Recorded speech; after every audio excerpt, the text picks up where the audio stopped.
talking. That's actually what it is, and I can just click here and zoom into you. Oh, that's so cool. Or I can zoom in back to all of us. That's cool. So it's live. And You're so good at those. You're live right now. So wait, I'm looking at this thing. That is your. Gotcha. We're on. How long? Yes. I had like printed some random things and they just stuck in here, so I don't know what. Yes. We can pass them out now. Should we while people are in? Yeah. Yep.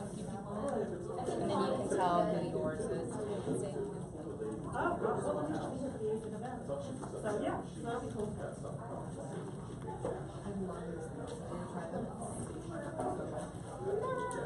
Oh, yes.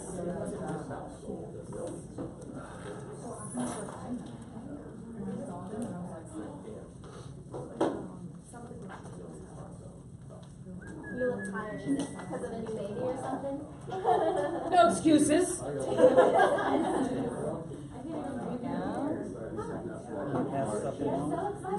I'll take it to the next Okay. What did you name him? Sorry, I didn't know if you were putting No, together. what is it? I'm here. That is awesome. How are you? You're hot? Carrie, I'm going to leave this to meet you. I'm never hot. I'm hot, Mom.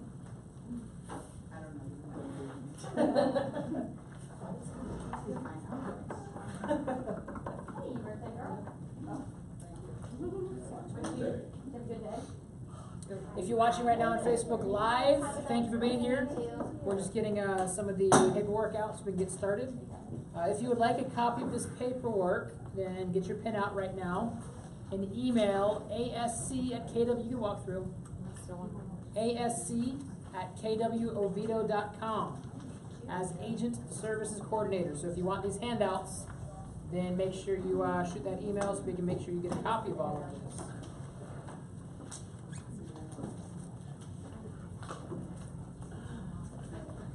Ladies, you ready to roll? Yeah, oh, I'm just passing out stuff. Yes. No, we're good. I'm excited. So this is our 4th monthly listing panel. Who's been to a listing panel in the past?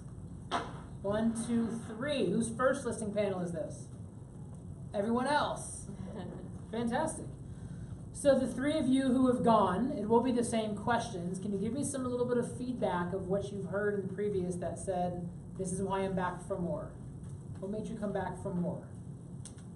I think just they're different perspectives. I think there's been 2 of them, and just different perspectives and like how people charge for different level of services. I mean, when Rachel presented, they talked about their different, like, you went for 7, this is what you get. Here's 6%, 5%. So things I really keep thinking about. Okay, so you're hearing the different perspectives, how to charge different commissions and values attached to that commission. I love it. Yeah. Anyone else? Some feedback on what the past has been? Well, we just all have different personalities. So it's nice when we sit here and think, oh, I can't do because I'm this. And then when you listen to all you successful realtors, that, and again, success is a different number, of course, for all of us, you realize it really is simple. If you just find what you feel. So when you see them, you're like, gosh, if they can do it, I can do it. Right? I learned, if I can learn at least one thing from everybody that I listen to that is higher in their productivity than I am, that's a success. You Good. know, I'm very happy. I love it. That's all I ask for. Perfect.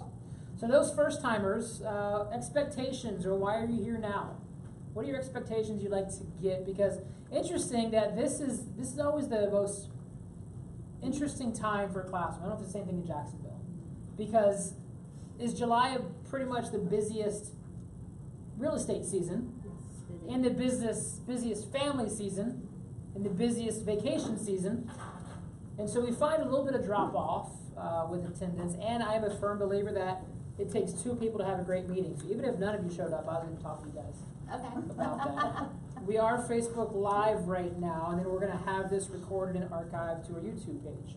So I think you've got some team members from Jacksonville. Yes. So we're not quite national broadcasting But you're yet. getting there. We're statewide broadcasting. We'll take it. So we're just kicking this off. All right, so before we get started then, can we a little bit know who you guys are? And so we sent out the bio this morning with the promo. Kristin Duncan to the right. Carrie Huestis to the left. So Kristin, tell us a little bit about your bio, your experience of and she's extremely humble, so I know she deserves to be up here, so if she says something elsewise, just do me a favor now, take a sheet of paper, crumble it up, and when she says something like that, throw it at her. Is that fair? Can you be my snowball launcher? Very good. She's ready. This is gonna keep her making sure she doesn't Here we go. let I that. got one over here, ready? She was Appreciate that. quick to load. Alright, so Kristin, tell us about She was one yourself. of my mentors when I first started here, so I can know do that it. person She can do before. it. I know. she can Aw, do it. thank you. So I have been a realtor for 5.5 years. I started in 2013. I was with Disney before that. I did not do sales of any kind. I was in restaurants. So last year I was the team leader over at Waterford Lakes and decided to come back over to my team. So I do have a team here in the office. It's been myself. I've had an admin for almost the whole time I've been in real estate, and then added a full-time buyer's agent about 1.5 years ago, and then just hired 2 junior agents for almost out of their 90 days becoming buyer's agents. So we're hopefully, as long as everything goes well there, which it is, we'll soon to become a team of 5. Nice. Yep. So are you 100% listing agent? Do you still take on buyers? We organize our database according to who's in our top 50. Those are my people and our 300 Mets. So I still take buyers from my top 50, but that's kind of where I draw the line with it. Okay, so outside of that. Mhm. Fantastic. And Carrie, tell us about yourself. I'm Carrie Huestis from Jacksonville. We actually are an expansion team, so Shauna is one of my expansion partners. And I started my career in real estate, actually in commercial real estate. I was on the operations side and realized right away that I didn't want to be behind the desk. I wanted to be out there talking to people. So when I found my family with KW, I started off as a buyer's agent on a team, and I always say that my goal was always to join his team and then start my own team, but kind of fell in love with the process and the platform that was created. Then became lead listing specialist, and our platform is a little different. Our agents actually are listing agents and buyer's agents. So I was a lead listing specialist, and now I'm the North Florida Regional Director for North Florida, and then we also just launched a new construction division too. I saw your hard hat you had on. Yeah, it's pretty exciting. It makes it legit. Yeah, so I love it's it. good. So in from your business, and you gave me a little bit of your bio and your numbers. Last year you did 65 listings, Yes, and this year you've done 40 year to date. So Yes. you're tracking for 80, yes, which is fun. right. So we're gonna dive into a little bit about how to handle that massive volume and what do you attribute the growth to. Okay. Good. So we're going to do a little bit about the before, the during, and the afterward of the listing, because there's kind of 3 different parts to it. And if at any point you guys have a question, please jump in for recording. I'll just repeat the question so we can hear it loud.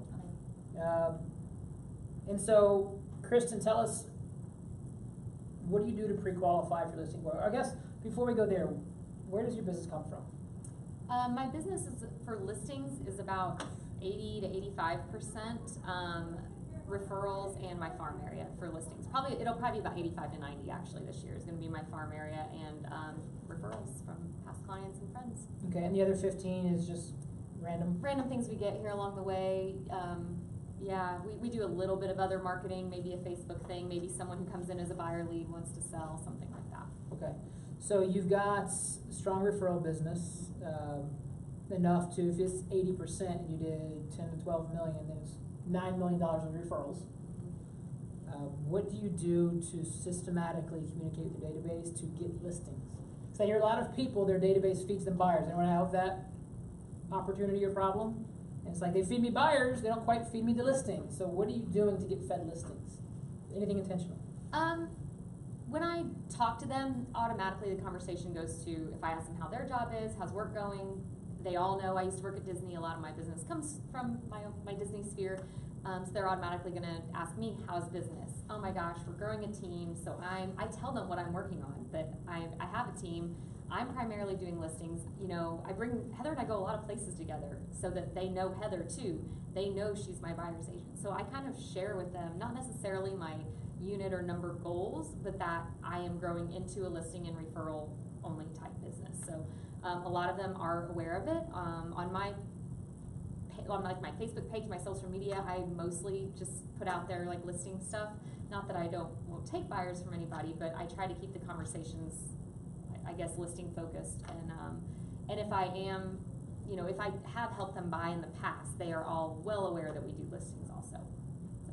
So I think if a lot of it is putting it out there. Mm-hmm. In my experience, seeing somebody, whatever you put in the universe pays you back. So are you asking for it? Are you sharing for it? It sounds like that's there. Carrie, where does your business come from? It's funny because as soon as you started talking, I'm like, that sounds really familiar. But what started off for my business is I literally started off doing listings and I did not know where to go or what to do. So I was calling expireds and FSBOs, and I was literally dropping off packages at FSBO stores, and it worked. Now, you know, fast forward, a lot of my business comes from, I work with a lot of investors, which is great, gained their trust, but it's coming from a lot of referrals. At least once a week or once every other week, I'll get a Facebook message, or, you know, someone says, hey, my brother's looking to, you know, buy or sell, and typically I'm not working with the buyers, I pass them along to my team, but it really is now just kind of being out there, having those open conversations. You know, I always tell people I'm the least salesiest person ever, so, but like I post a picture of a hard hat and get 100 likes, and I've literally had 3 people say, looks like real estate's going really well, how is it? It's just a conversation, so I truly believe in just putting it out there. So you've mentioned social media as an example. You said you get messaged leads. Do you have an intentional Facebook strategy that you do, or purpose that you do to stay intentional? So me personally, I try to post something once a week. From my team standpoint in our platform, we use social media, of course, you know, like anyone else, but we really dive into, you know, target demographics and, you know, try to figure out, so if we do just listed or just sold, we get a lot of leads from that, but a lot of it is buyer leads that come in through there. So, Okay. But just in terms of a personal social media, I really do try to post something at least once a week, because the whole point is we all know that Keller Williams has the 33 touch, which we love, or I think it might be the 36 touch now, I don't know, but 30-ish. 30-ish, 30-ish which we touch. have that. It's just staying in front of them. It's just letting them know that I'm here to help you. You're not, you know, banging on someone's doors, begging them for business. It's really just saying, I'm here. People want to know what's going on. They want to see if you're successful, if they're happy for you, they want to talk about it. So you're kind of just letting them know about your world. Okay. So both of you working a lot with your referrals or past clients, some you already have a relationship with. Very few cold. However, you started cold. Right. You came into the pretty strong database, Kristin, of Disney. I knew no one in Seminole County. Okay, so you went cold as well. No one, yeah. So when you get this listing, whether it's a cold one or a referral of my brother, you don't just show up to their house the next day. You have a little bit of pre-qualify, a little bit of pre-work. So Carrie, walk us through what are your steps or your checklists you do from lead to listing table. Gotcha. To qualify. So, and here's the thing is, it's not that all my business is referrals, that would be amazing. It's just more that it's turned into that, but, you know, kind of going back to what it was when I first started is I have a pre-screening questions that I call. And that's passed out. Yeah, passed out all of them. These are questions, so when I first started, it would be an expired or a FSBO, or even if it's someone where my neighbor referred me someone, you still want to make sure that you're not wasting your time. And I'm not saying that going to someone's house is wasting your time, but I've driven an hour and a half to get somewhere, and then you need to know these questions. So if you look at the pre-screening questions, it's like in bold, it's the same script. You want to know, are both decision makers going to be there? You want to try to get their motivation, their timeline. You really want to kind of get all of those questions down before you get to the appointment. So you're already, you know, you've already pre-qualified them a little bit, and you already know exactly, you know, what they're thinking. Will you go on an appointment if they are not pre-screened like they need to be?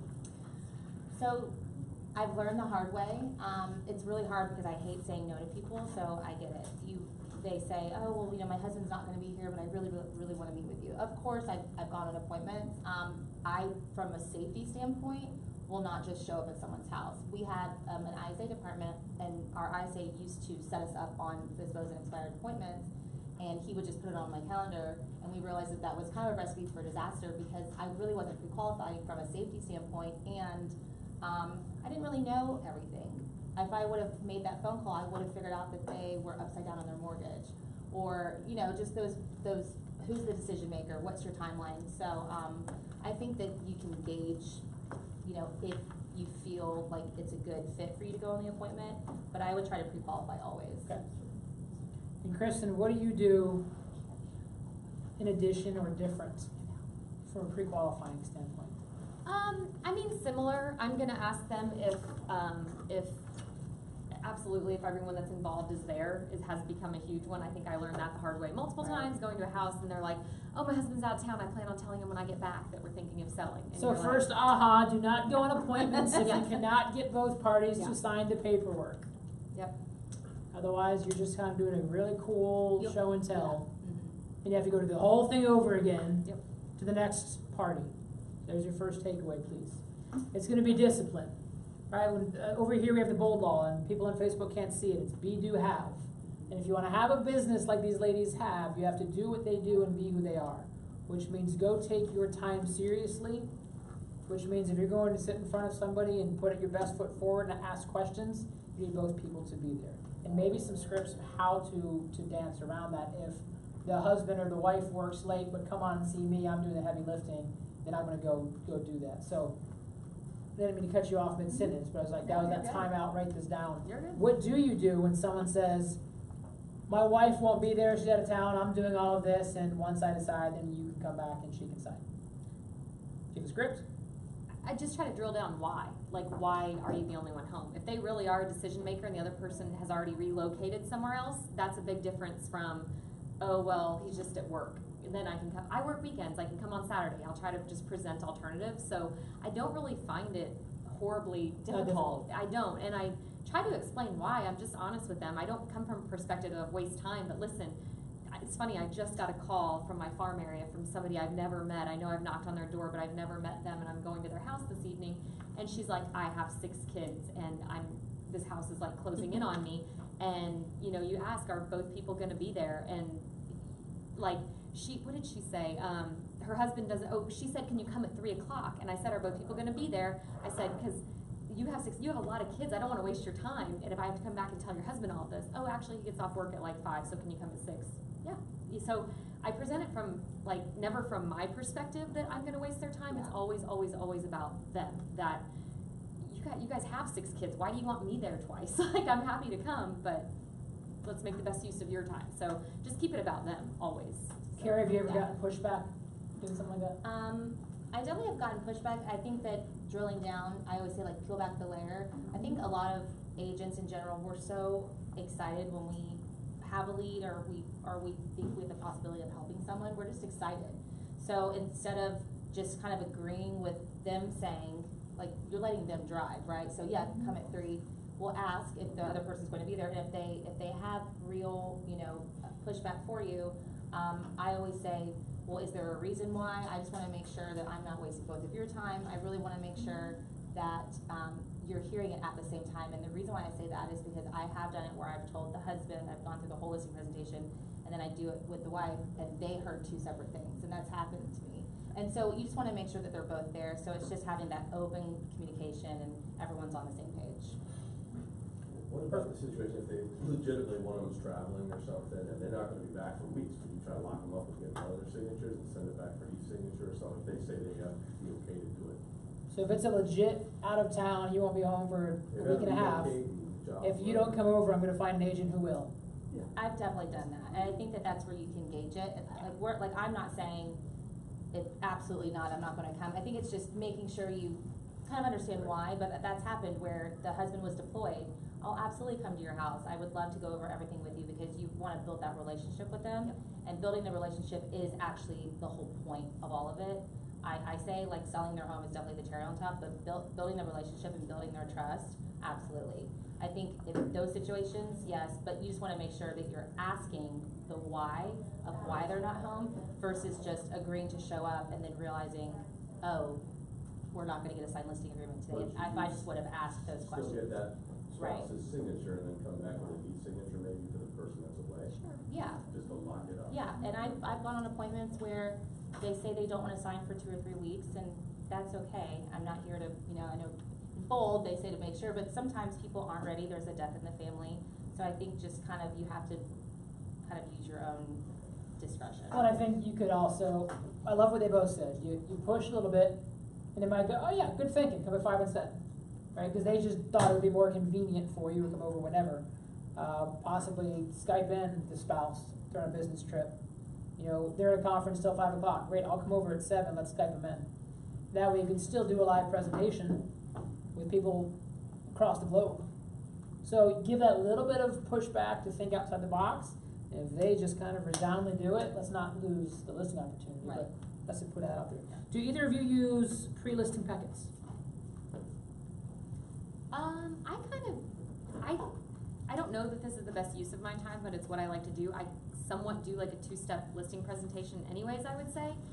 So I don't have I guess it's kind of a packet. I bring the listing paperwork filled as if they're gonna sign it that day no matter what. So I don't drop anything off at their house ahead of time. If we go through the pre-qual process, or the drilling down process, I bring everything to their house as if we're going to list that day. I have our value proposition, so it's just a 1-page value prop. It's what we do to market their properties that I think not everyone offers. We do staging with every property if they'll do it. We do, professional photography, property-specific website. I lay that out. I lay out an introduction of our team, so when they give Marielle a call, they kind of know who it is. So I have those things, but it's less about, it's very, I guess very concise would be the right word. It's not a whole packet about how I price listings and all that kind of thing. I'm not saying it's wrong, it's just kind of how I've done it over the years, so. What about you, Carrie?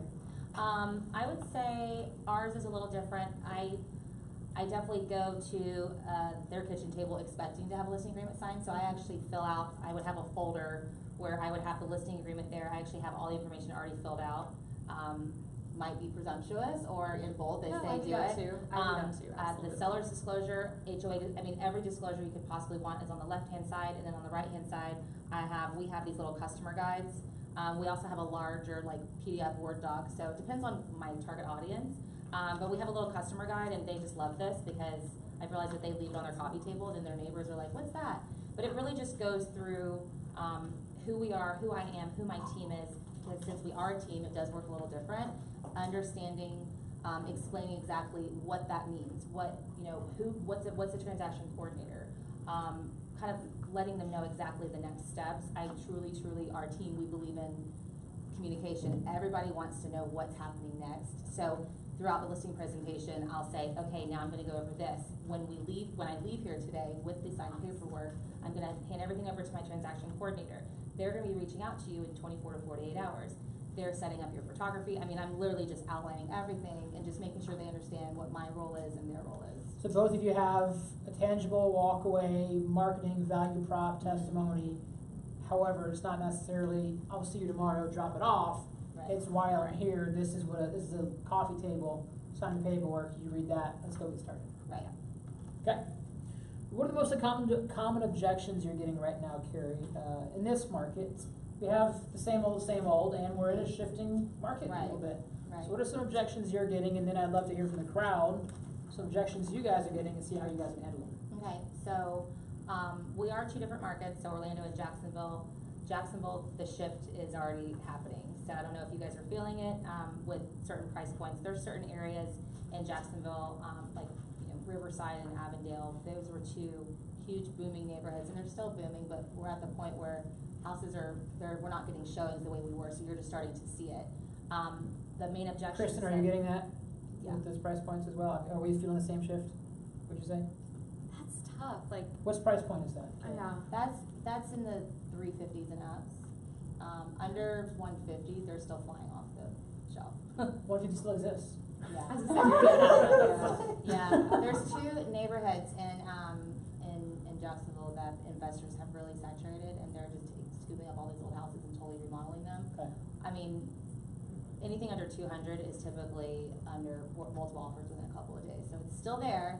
But our larger price points, and even 250, which isn't a large price point in. What's your average? Our average is 225, 215, 225. So we're 260. Yeah. We're not far. But the main objection, even with friends, is I run a CMA and I'm like, okay, well, we're gonna list your home for $300,000. Well, they're still seeing, well, my neighbor sold their house 7 months ago for X amount. So what's happening is, instead of, and I feel like 6 months ago, 7 months, 8 months ago, we could kind of have that $5,000 to $10,000 wiggle room. Case up. What I would tell people, and I'm not doing that anymore. So now, instead of chasing the market, we wanna make sure that we're ahead of it. So if there's 5 homes in a neighborhood that are active, and they're all pretty comparable, I'm gonna make sure that I tell my sellers, we need to list your house actually a little bit under market value, because what's gonna happen is A, you're gonna be the best priced house in that neighborhood, and B, we'll probably go into multiple offers, and we'll probably get a really less price anyway. So we wanna make sure that we're okay with that appraisal, but I really am pushing all of my agents to try to list it a little bit under market value as a part of the shift game. But I think the two things you said was, number one, here's the data. Mm-hmm. This is the trajectory going down, Right. right? And we might not see price point going down yet. Could you show days on market going up? Right. Number of showings in first 2 weeks going down. Mm-hmm. Those are Showing a leading lot of indicators, expires, right? Yeah. So give them the data and say to not chase this data, we're gonna get ahead of it, and we're gonna undercut it by $5,000, create a bidding effect, and get where we're supposed to be anyway, just quicker. Right.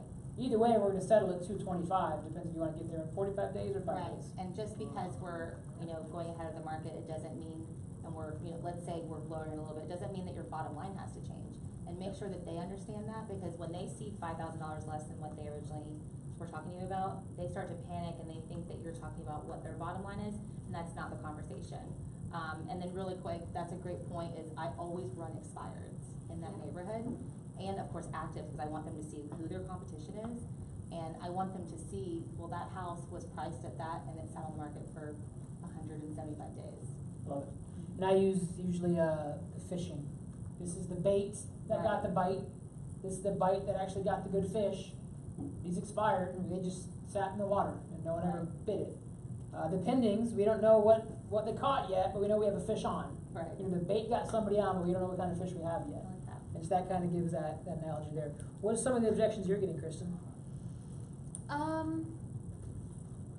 I mean, definitely related to price. I think ours is probably a little bit higher price point is where our tipping point is with that right now, but I do think everything you said is valid. I think ours is closer to that 300, 325 range. In Oviedo, there's nothing listed under 300 right now, hardly, like 10 houses.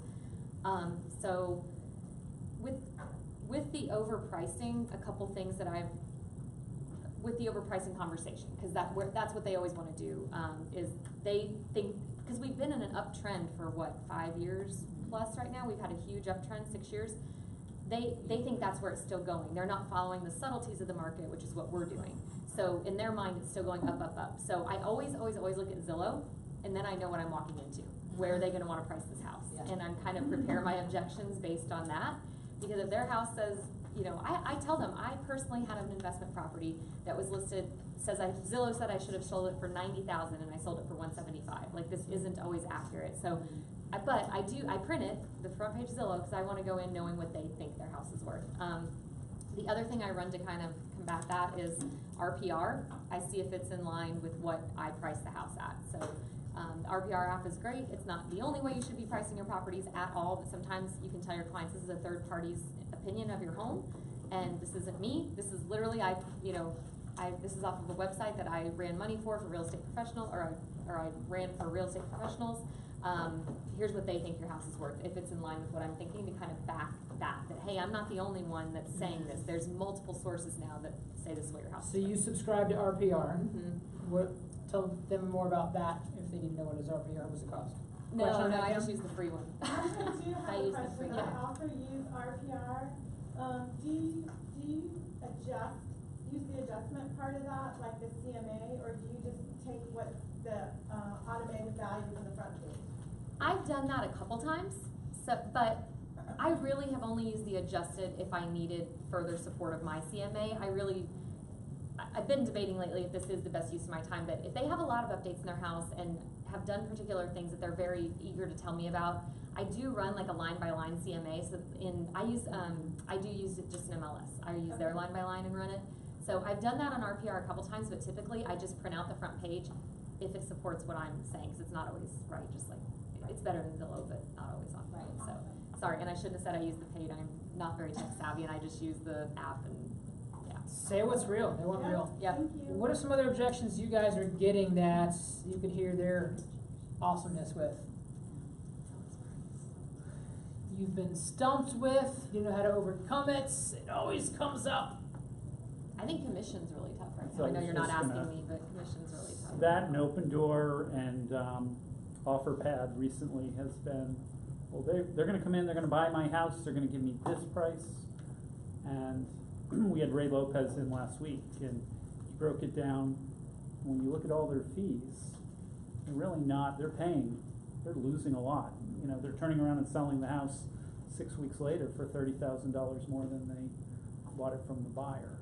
But there's this perception that I'm going, it's gonna be quick, and I'm getting what I want. And they really don't do all their homework. Well, and I think that's what they're looking for. If they're intrigued with OfferPad, it's the same reason people go to ibuyanycar.com, right? Because I need to get rid of this piece quick. Right. And essentially, if it were me, and you guys are in the trenches, I'm not, I'm going to say, what's the OfferPad business model? Buy low, sell high. Do you want to be the low that they bought from? Otherwise, if they're buying market value, then there's no profit margin for them. Why would they do that? Businesses don't grow by making no money or no money. Right. So do you want to be the reason they're profitable, or do you want to be the reason you are profitable? How do you guys handle some of the disruptors in the listing world right now? I think there's a handful of them. It's funny because the last 3 or 4 appointments I went on, even just conversations with my friends, I feel like a few months ago, no one really knew what a lot of them were, and now they're starting to talk about them, and they're asking me, my professional opinion on them, and it's kind of one of those things where it's like, I don't really want to, say anything or say too much, but I just kind of go into, at the end of the day, you want someone that you trust as an expert to sell your home. No matter what, if it's, people go to CarMax to sell their car, people go to a dealership. At the end of the day, people just want to sell their home for the most amount of money, and they want to feel like they were taken care of. So I just dive back into, it's a relationship, it's a customer service. You're not going to get that customer service from, some of those other disruptors. Yep. So. Kristin, anything to add? I think just address the hurdles that we're seeing in the business right now. It's not only about price. It's, so we're gonna sell your house, that's a fact, but how are we getting the most money for your home? Are you presenting it in the best way possible? What happens if it doesn't appraise? Who's gonna be on your side to negotiate that appraisal value? So I kind of point out some of the hurdles that are real. What happens, what if your buyer's lender hasn't done their due diligence? Do you know how to read a pre-approval versus a pre-qual letter? And do you know how to communicate with these people? So I think I try to point out all of the little scare them into things. submission. Yeah, exactly. Right. But it's really true right now. Yeah, it's exactly. Anything else out there? Some objections you want some of their wisdom on? Good? Moving forward? Okay. When you guys sit down for your listing presentation, listing consultation, conversation, are you scripters and you go in and you've got the bullets and the agenda? Are you kind of, I'm going to wing it with a prayer every time I sit down? Tell me about if I was to learn how to do your listing presentation right now, could you teach me? Or is it different every time? And if so, what is some of those core points you hit? Kristin, you want to start? Just like at the beginning of any class, the very first thing that I ask them is, what do you want to get out of this? What are your expectations out of today's appointment? Is it that we get going by Sunday, we have your house listed by the end of the weekend? Or is it you're trying to get information to make a decision? If they have specific questions, and most people honestly do, I feel like, have specific things they want to address. So I kind of base it off of what I think their goal is. I do have points that I address, and those are in my listing packet, but I don't do have my iPad with me go through things. I have a listing presentation like that. It's honestly been a long time since I've done it, but I do have points that I make every single time. So Okay. I don't know if that's the right answer.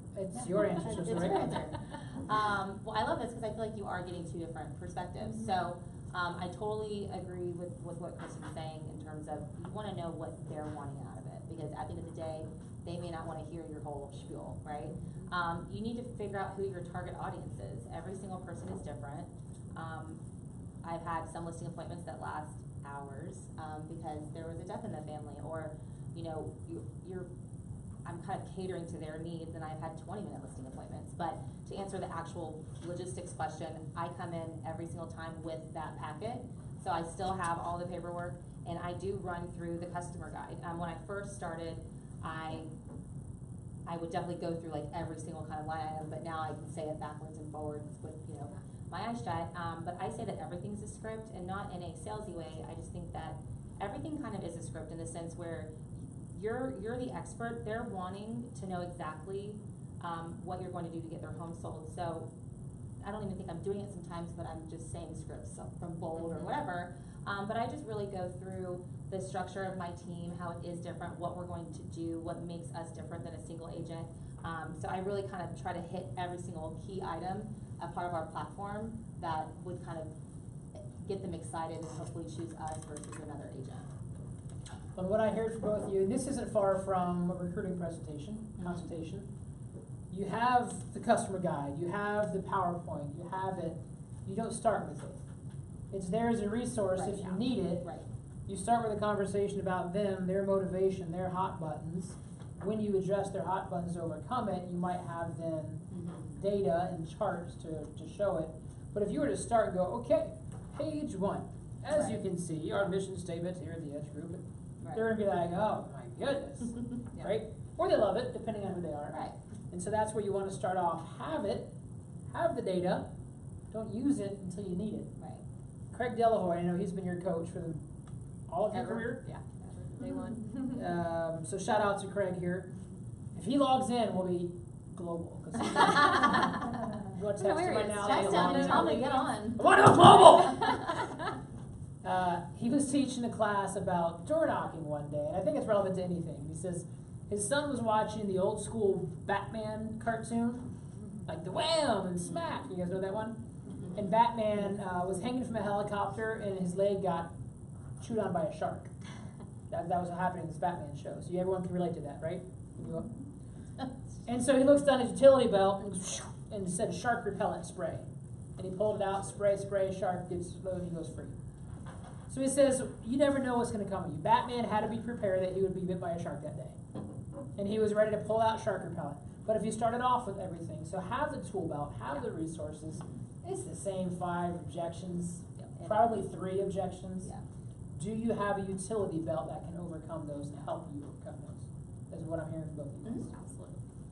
Fun. Did Craig ever talk about shark repellent spray with you? No, but I've seen that scene. That's really funny you say that. You've seen that Batman That's scene? so weird to you. When I was a kid, I watched that. Oh, I thought he was lying the whole time. That's a legit one. No, it's legit. So, when you guys take your listing, we know that listings should create more leads. One listing, one buyer is great.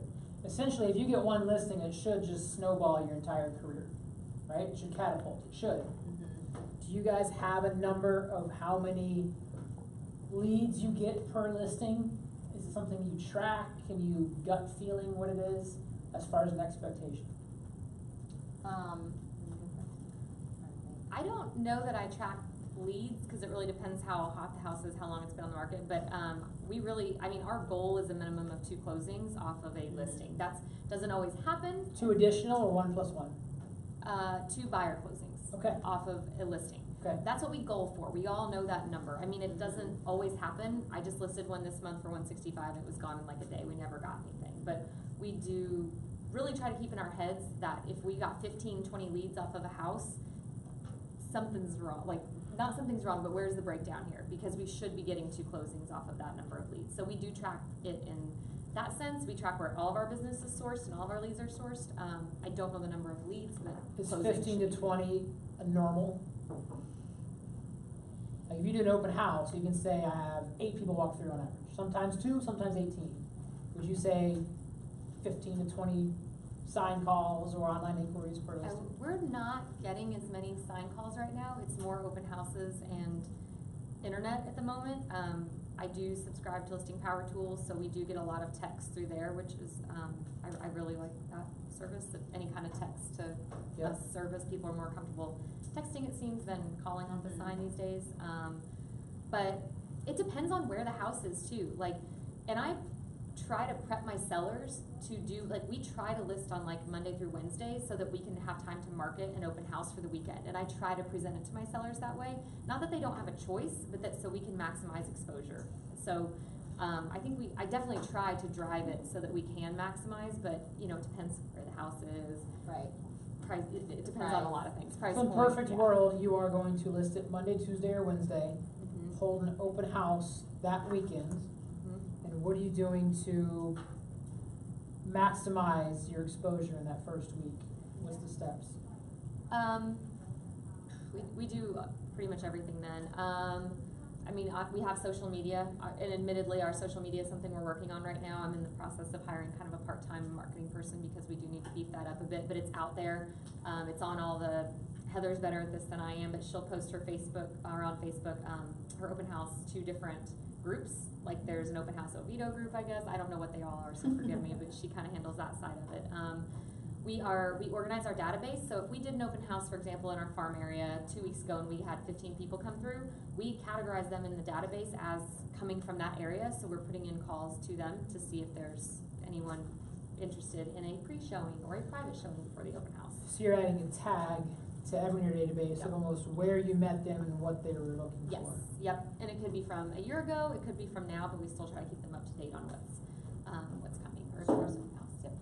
How about you, Carrie? What does the Edge group do to maximize your lead capture from your listings?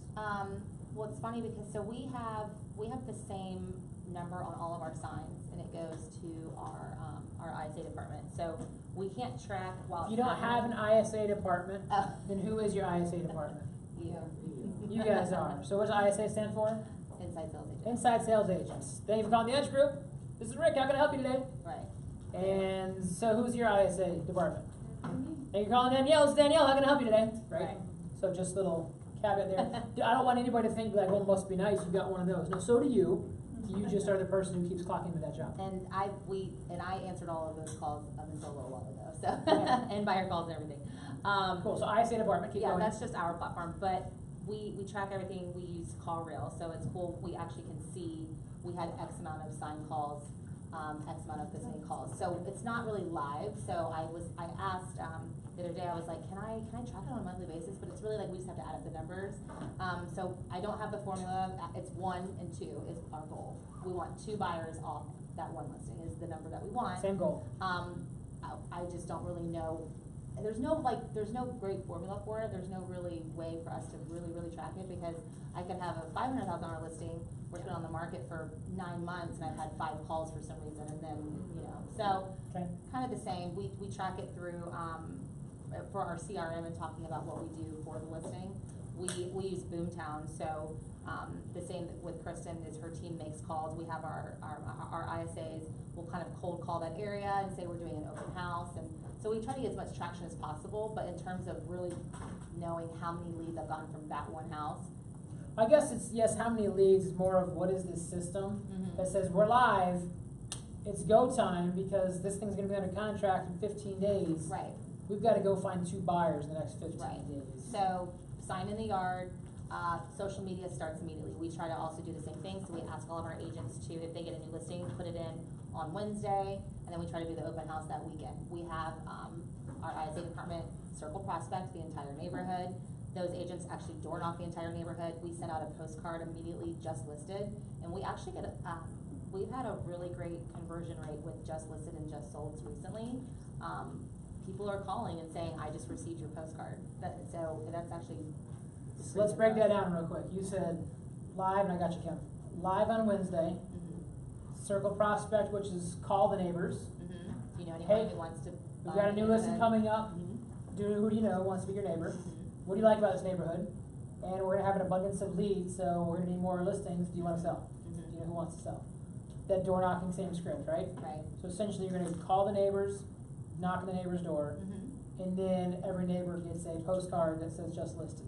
Yeah, we go a little further out too. I think we do like a 2-mile radius. So Okay. if the neighborhood is the woods, we'll go outside of it a little bit too. But just listed, because we want them to see what we're doing for their neighbors. So the point of the just listed isn't saying, it's the 2 miles out, so I was like, so you should list with me too. Right. It's going, we're the just experts, listed. we're the experts doing stuff. Yeah, and then also a just sold. And then. Do you do a under contract, or is there a 3 postcard or 2 postcard? It's just the 2. 2 postcards. The 2. Mhm. Just listed, here it's sold. Just sold, and then, a Facebook ad, of course, where we have, the target demographics. And you said the whole neighborhood. There are some big neighborhoods. Mm-hmm. Like, how big do you expect your team to go door knock? So, Is it 100 each side? Is it? it's funny, it's a family reunion 2 years ago, I never remember her name, but she is She's like, smart. she's like she's super smart, she's blonde, but she's like the open house queen. Laura Finkelstein out of Yes. Florida. And it was like 2 years ago, and I remember her going over her open house model, and it's funny because I remember some agents were like, I don't need to hear about this, but it's funny, you can get one aha from something that can change your entire world or business. But it's really hard sometimes because if it's July and you're in a neighborhood with 150 homes, are you really gonna door knock the entire neighborhood? Yes! Yes, you are, of course you are. If you have a team of agents and you can have them do it with you, great, but if it's just yourself, I always say focus on what your basic surroundings are. So you wanna make sure, she said I think 10, 10, and 10, or 10, 15, and 15. I say let's just keep it even, let's do 20, 20, 20, and then signs galore. Even though we've been knocked with the signs as well from the city of Jacksonville. Signs galore, open house signs. Mhm. Okay, not just listed signs. Right. Open house signs. So we'll go a little bit of open house. But what does galore mean to you? That's a broad word. So I think it depends on the house, but I think the average is 6. If it's a really, really beautiful home or you're really trying to get the traffic, I would do 15 to 20 signs on major intersections if you don't get fined like crazy. So 6 is galore to you. No, 15 to 20 is galore. Oh, 6 is average. Get off the stage. 6 is average. 6 is galore. Okay. Kim, you had a question. Yeah, 2 quick questions. So on your postcards, do you mind sharing who you use, or do you guys print your own? Because the service I use takes too long. By the time it gets in the mail and gets out, I find it's not as effective for doing Right. both tasks. So we use 2 services. We use Corfax for our postcards. So those, it'll be just sold, or it would be happy holidays. It's the same. I love Corfax. And then I was sending out letters at a time where it looks like it's handwritten, but it's not, because that takes a long time. Even though I love handwritten cards, but I think it's Amazing Mail is also another great one. Awesome. And what's great, yeah, no, absolutely. And then I had one other question. Yeah. Do either of you do marketing coming soon with this market? Yes. Do a bit of it. You might want to go ahead. We don't do as much as I feel like we should probably on that. We just a little. So. I think it depends on the house, but we'll start with social media ads in the very beginning, coming soon. You want to make sure you have your seller waiver signed, because if you're marketing it, you want to make sure you have that disclosure for your compliance department. I have to say that. But yeah, we do social media, and I also want my agents to take cute pictures, and because that's the exposure I was talking about. It's that kind of coming soon. Sometimes we'll do postcards as well. Good. Question on that? So far so good? Good stuff? Yes. Okay, Kristin, your listing is active, it's live. What do you do to ensure that you are becoming a raving fan to create a client for life? What is your eating the frog, regular checklist, regular habits to ensure that your listings are taken care of at a high level? A lot of it's on here on the yellow sheet that I handed out. That's between our team's admin, Marielle, who's awesome, and I. The communication with the client has to be through the roof. I want them to know every single thing I did to market the property. We were using Referral for that. We did just cancel Referral. It's a great service. There's nothing against it. It just didn't fit in with the CRM that we're using now and things. But so for right now, we're doing a canned response to them immediately. Let me even back up a little bit. When I list the property, I ask them super specific questions about what do you expect from us when you have a showing? Who would you like us to contact? Call, text. If we can't reach you within 30 minutes, who do we call? So we have to live up to those expectations that we've asked them the questions. Are there any times a day that are absolutely off limits for showings? Here's how we ask for feedback. We ask 3 times, twice through email, and then once through a phone call or text message. So they know what to expect. If we get showings right away, which hopefully we do, they aren't calling me the second that people leave saying, what's the feedback? Because I have laid all of that out ahead of time of what to expect this first 2 weeks. We do also, we used to do it through Brivity, this is where I was going with this, is send them a list of what we were doing to market the property. So anytime that I put an ad online or pay for a Facebook ad or make phone calls to the database, it goes on the list that in Brivity. Now we're just gonna do, you know, the canned responses on Gmail. I love those things where you can just send it out automatically and say, here's the first 10 things we've done on the first day. Here's the next steps. I never want my client to not know what's next. Even if they know we're having an open house this weekend, I'll send out here's what we've done, here's what's coming next. So I think I'm really proud of what our team has done lately with communication, and our reviews from our clients have been really great this year. You know, we just closed on one, and later that afternoon, closed on one 2 days ago, and later in the afternoon, we got a referral from them for a $500,000 listing. So, like, those things weren't happening as quickly as much, so I really think that the communication has helped immensely. I never want them to think that I'm just, what are, like, the 3 Ps of listing a house, like, put a sign in the yard and pray or whatever it is. I never want them to think that that's all I'm doing, is putting it on there. And so we're super over-communicative, especially the first couple weeks of, here's what we're doing. What are the yellow marks here? Is that yours versus Ariel's? I think yellow is, yellow's me, and then the not highlighted is admin responsibility. So if you don't have an admin, then your whole page is yellow. Right? Good. Carrie, what do you guys do to service your active listings? We actually use Brivity. We love it. It's funny because we've used every system you can possibly think Brivity's of. great, yeah. We were using Brivity, and then we switched out of it because it wasn't connecting with our CRM, but then we got back to Brivity. But like Kristin's saying, it's all about the communication. Everyone, they just want to know what's happening next. That's literally what they want. So as soon as the paperwork is signed, like I said, transaction coordinator, I call it concierge service. The thing is if you don't have a transaction coordinator, it's you're the concierge service, which is fine. Just making sure that they know they're going to call you in 24 to 48 hours. Like Kristin said, you want to make sure that you know if their dog has a nap time, if their child has a nap time. What are they expecting? What's their preferred communication? We all know that millennials like to be text messaged. Like, just little things like that will save you so much time. But once it's actually, the listing paperwork is there, the transaction coordinator starts that kind of concierge service. We're setting up photography. We want to make sure that you know what's going on. Knowing exactly like what the next steps are. They get an automatic email that says, congratulations, we're so excited to list your home. This is what's going to happen. We call it a pre-launch phase, which is phase 1. This is what's going to happen in the pre-launch. We're going to be setting up your staging, your photography. Then when it's active, now we're actively marketing it. This is what happens. We're going to send out a postcard. Our call center is going to make calls. We're going to be doing open houses. Then we actually talk about, in that email, we actually talk about, you know, if and when we have to do a price improvement, this is the marketing strategy we're going to have. If we don't do a price improvement, this is the marketing strategy, because it is kind of two different. And then just saying this is what's happening. Every single time there's showings, or every single time an appraisal is ordered when we're under contract, or the repair replace agreement has been negotiated, they actually get an automatic email that says, hey, Mr. and Mrs. Smith, these tasks have happened. That's through Brivity, right? Yep.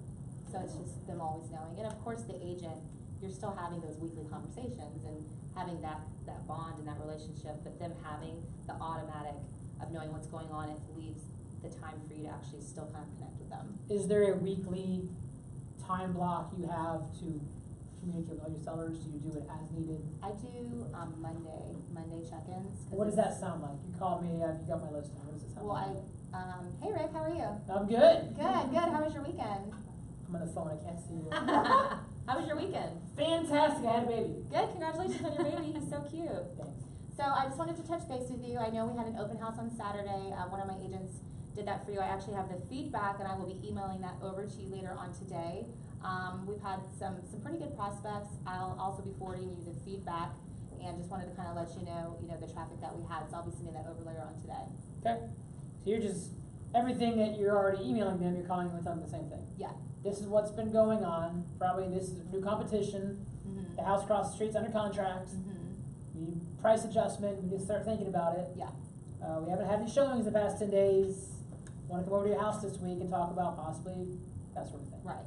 And I like to have it in writing, and I know that sounds kind of funky, but even you have a close relationship with them, just having something in writing where you can go back and say, I could have sworn that I called them on month 1 and told them all of this, and just having kind of like the facts there of we did door knock the 50 houses and just having everything in writing.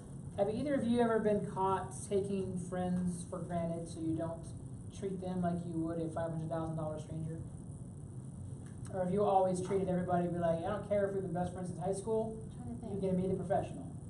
Because people fall into that trap. They take the relationship for granted, don't they? Anyone been there? Yep.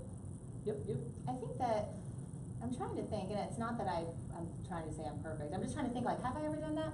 I think that they actually, with my friends, this happens a lot, where they're like, you don't have to call me, and I'm like, yes I do, like, because I want them to know that, and I always say when you go on listing appointments, like, they're not hiring you to be your friend, they want you to be the expert. So with friends, I get a lot, you don't have to worry about it, Carrie, it's the weekend. I'm like, no, or it's Monday. So if I'm time blocked to do this during, it's my business, I'm gonna treat them the same, so.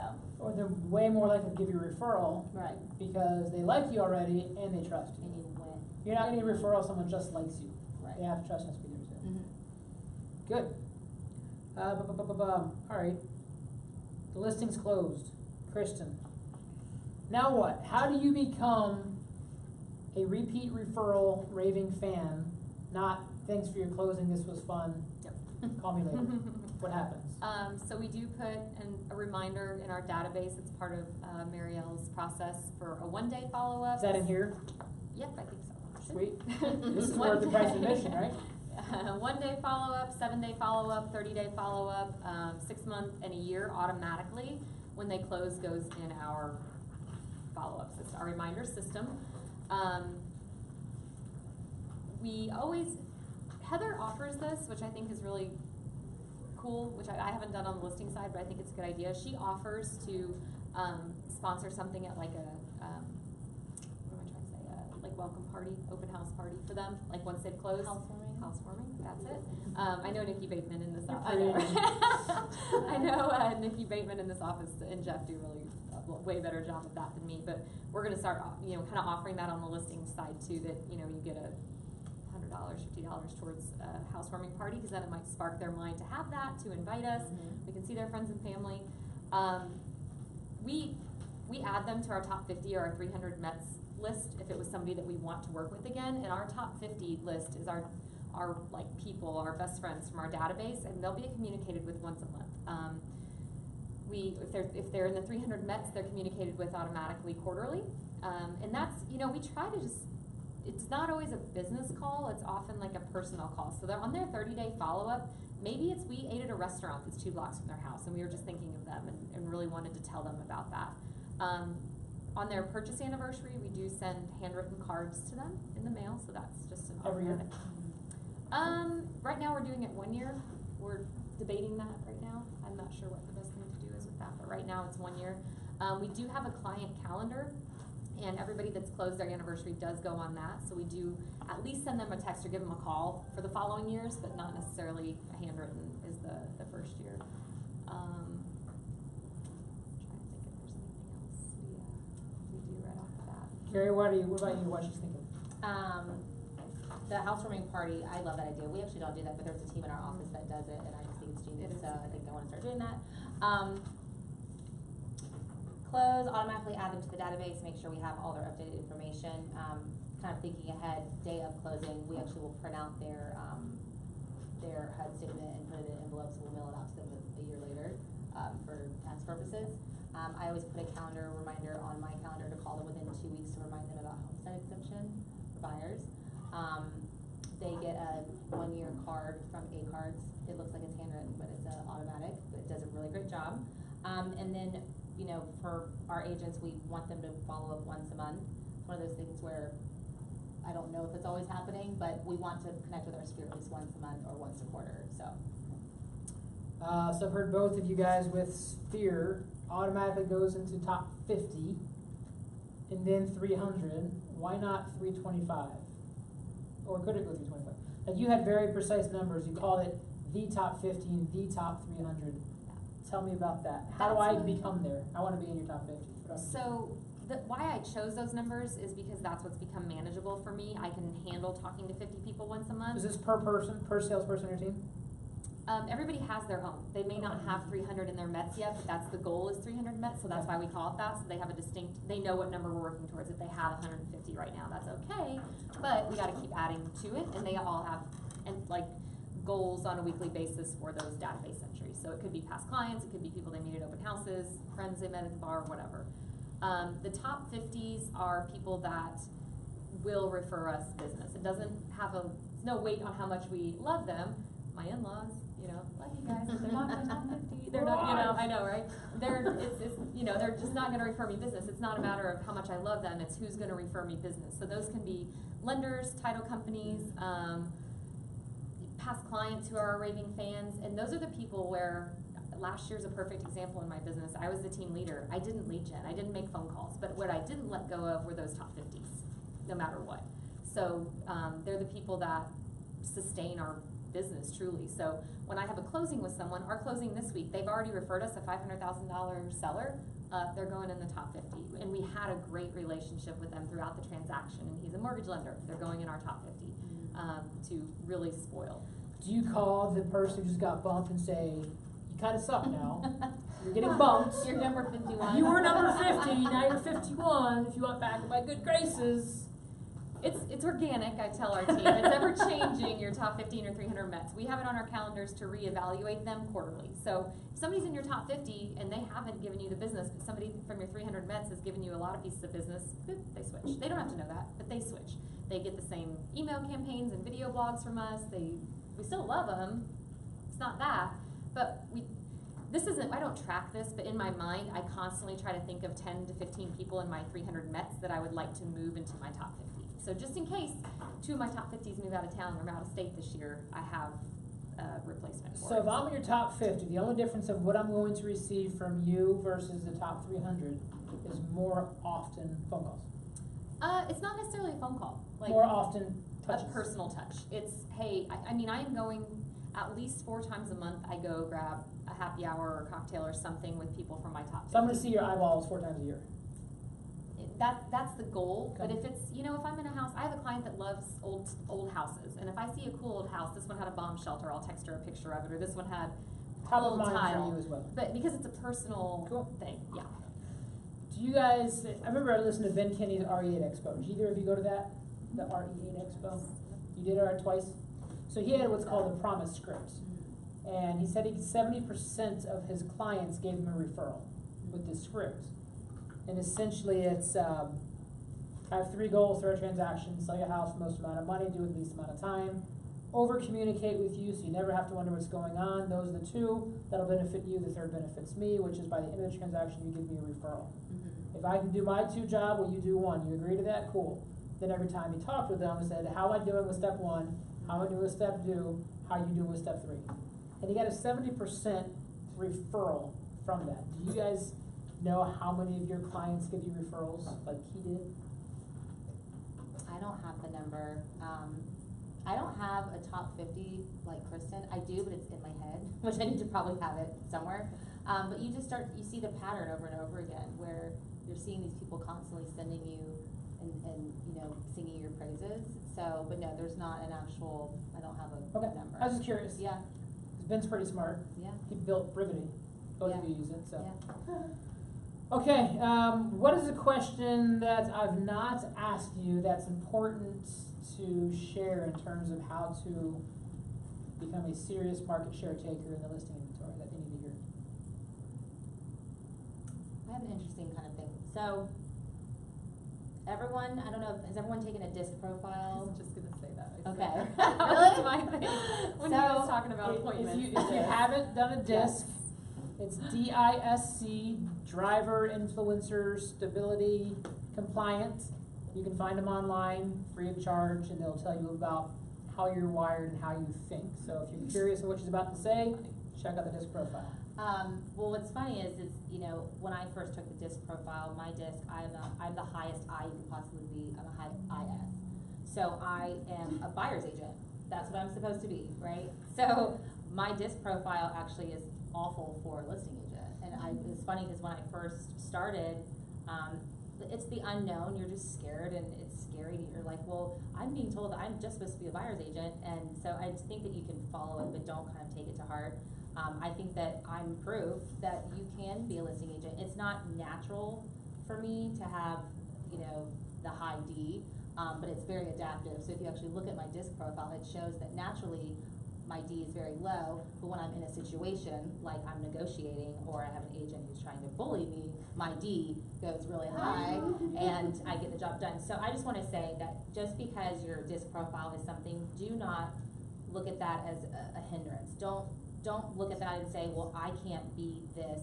You, and this is corny, but you literally you're controlling your own destiny, you're controlling your business, and I say, if you wake up every single day and treat this like a business, you will be massively successful. If you wake up every single day and you time block and you do the things that you say you're going to do, this is your business. So, you know, by you saying yes to other people, if people are asking for favors or people are calling you during your legion time, you're saying yes to them, you're saying no to something that's really important to you. So I'll get off my soapbox, but yeah, that's Good it. soapbox.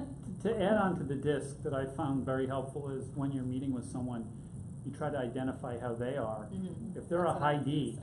and they just want facts, you just go in, they don't want all the flowery, I'm a I. Right. They You don't wanna want be all a- that. They just want, give me the facts, be short, be brief, be gone.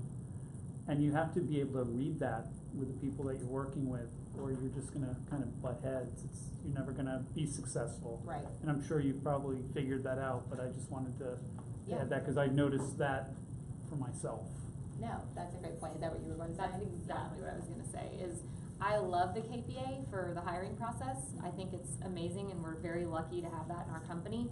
I do miss the disc profile in that sense a bit because you can quickly kind of put who you're talking to into one of the 4 categories and not adjust your, you know, your mission in that moment or what the point you want to drive home, but how you do it. How can you best speak to those clients? So that's literally exactly what I was going to say to that question. Yep. Good. Okay, let's wrap it up with some questions, some takeaways. Let's close this thing down. How'd they do today? Worth the hour and 8 minutes? Yes. Thank you for coming, ladies. Thank you. Thank you for coming, Thank you. guests, attendees. Well, this is great, and what to piggyback a little bit is the disc profile, the IS. You're not a listing agent. If those of you who have a little bit of S, which is stable and steady, know that when S's and C's know what you're doing, you'll show up like a D. And that's what's happened. And so if you feel like you're a little bit gun shy, you're not that just aggressive bulldog closer, then you really have to go focus on becoming the expert and confident in yourself, because once you're confident, then you will show up like the bulldog closer. Right. When you're not is when you don't, because you're a little less more apprehensive to take a risk. Everything here is systematized. Systems. This could be plug and play. It's like she's gone. She goes and runs an office as a team leader for a year. Someone else plugs in. Is it systematized? She's got an entire team over how many cities? 4. 4 different cities across the state of Florida. Systematized. And so I encourage you guys they literally just gave you these systems. Go rip it off and go be a smart person. Tell someone else, here, let me share with you my system. Because you guys probably did that at some point. Rip off and duplicate. From somebody else. It's the R&D of real estate, right? So rip off and duplicate. So I love that. So let me hear some takeaways or action plans based on the last hour and change. How has it helped your mindset, your thinking, or what will you do to take action based off of this? Well, I have 2. Definitely it sounds like riveting should be in my toolbox. It's not in my toolbox yet. So thank you for sharing that. And then the first one is the main one. I've been doing my listing presentations, this thing, shortened if it's a high D, added fluff if it's an I, those kind of things. But I still do it, and I think maybe I know I need to just go in and maybe ask more questions first, and don't pull it all out. Like, don't do, I know we're supposed to do the bold one, but maybe don't start there. So thank you. So for- don't put shark repellent on an alligator. Right. Too much See, full circle. See what I did there? Yeah, thank you. Your Yeah. analogy. No, that's good. That's good. Yeah. It is. If you guys are ever stuck, ask more questions. Ask more questions. That's what you just said. Learn to ask more questions. Yeah. Stop telling them what you're going to do and ask them what they need you to do. Perfect. Yeah, Shauna. Well, I'm lucky, so Carrie's my coach, so I hear from her every week. But my big aha was something that you just actually said. I'm pretty smart. Because you know I'm a high SC and I'm always like doubting myself, and Carrie knows this probably better than anybody. And the more confident that I've gotten because I've gotten busier, the more D I am. Like, I know we had a conversation, actually both of us had a conversation, and all of a sudden I'm like, yeah, I'm gonna do this, because I feel more confident, so Good. that was my big aha. So the next time you feel a little less confident, then go take the next 48 hours to go beef up whatever knowledge you need to do, so that in the 49th hour you can go close. So never let that hold you back anymore. Just say, this is why, go become confident and go after it. It can't be an everlasting excuse anymore. Good. Love it. Yes, I ma'am. just wanted to share an example of that for you. You know Merritt Spray, pronouncement coach and all that. When I first started, I heard that he was not a high D. And for me, I always thought, he's just this powerful high D man. And I took the disc and I had a IS. And I'm like, I'm never going to be a leader of any kind. So in that way, that you can build yourself up that way. And then so he said he retook it and then Yeah. so there's hope for us all. There's hope. 60, I don't know if this is still true, 67% of people lead with S. 2/3 of the population leads with S. Now about 70% of realtors lead with D, because most people who lead with S are not too keen on the idea of being a realtor and not having a steady paycheck. You see the irony with that, right? The people who are more likely to quit the stable job are the ones who are willing to take a risk. Therefore, we are surrounded by a whole lot of risk takers by nature. Those of you oddballs who are not risk takers in this industry anyway, I'm just kidding, know that most of the people you talk to are way more like you than they are like the Ds. So you're actually way more relatable because these Ds might steamroll the common Joe. And you're going to be way more connected and relatable to them. Yes, ma'am. I just wanted to say, it was interesting after being in this for 6 years, is I am strengthening more of my S, which that's what I'm taking with. I'm going to tweak a little bit of, this is what I do with our clients, having it written down, having it in my reminders, because I use the Edge, but to how to touch people in a more systematic way. Even Chuck and I were talking about how we're going to do it more video reminders versus, because I do a lot of calls, but what to do to set up your systems a little bit more to be able to do what the majority likes. And yes, my D has gone up big time because my base or foundation or my S has been a lot stronger. So that's what I'm taking with, is I'm going to take a lot of these notes that you all have and actually have it down in writing somehow so I can communicate it with the whole team, saying day 1, day 7, day 30, day 90, you know what I'm saying, for various different cases, and communicating even more thoroughly so anybody can do it. And then that to me will end up relieving a lot of stress off of me, so then I can do all that you're doing and production that you're both doing. So that's my takeaway here, is just strengthening that part. I love it. Well, and most Ds need to slow down to speed up. And Seth Campbell, we just spent a couple days with him, and he was corporate McDonald's. McDonald's is systems. System. He said, do you know how difficult it is to get 1,000,000 16-year-olds to make a sandwich the same exact way across the entire world? You do it with systems. And so everyone in this room could fine-tune your systems. For the methodical, slower thinking and doing, and stop tweaking your system and get to work already. And for those of you who keep winging it, slow down a little bit and document what you're winging, and it'll eventually become a system. Good. Anything else? Takeaway, aha, best idea you heard. Document what you're winging, you just said. Document what you're winging. I love that. You can quote me on that. That's a good one. All right, well, we do these every second Friday. We'll be live streaming them. Eventually, I'm going to figure out how to get this audio hooked up. So YouTube and Facebook world, if you guys aren't a subscriber, then please do it, because we're going to start archiving probably at least 3, 4, 5, 6 classes a month. That way we can build an audience. It's part of where the industry is going, and the disruption says meet where the consumer wants. And the consumer wants to have on demand. And so we're doing it. You guys agree being here is better than being there, right? Because you're more attentive and you get to ask questions. So keep showing up when it allows, and share this and use that out. Huge thank you to both. Thank you. You had the road trip. Hopefully you were productive as well, because I know Shauna's on your team. Yeah, no, I loved it. And so if anybody needs a Jacksonville referral partner, you've got the Edge team. Yeah. Where's your other locations? We have Fort Lauderdale and Tampa. There we go. So you've got kind of the big cities of Florida. Yeah. And are either of you looking to grow your team in the next 6 months?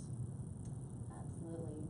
I'm actually focusing on Orlando, so I'm looking to partner with as many talented people as I can. But yeah, always looking to grow. Okay. And you just hired two. I just hired 2, so probably not 6 months. A marketing person in 6 months. Okay. Yes, hopefully like yesterday. But Great. After that, yes. Cool. I might have someone for you. So. There we go. All right, we're going to end the video in the class. Thank you, guys. Thank you.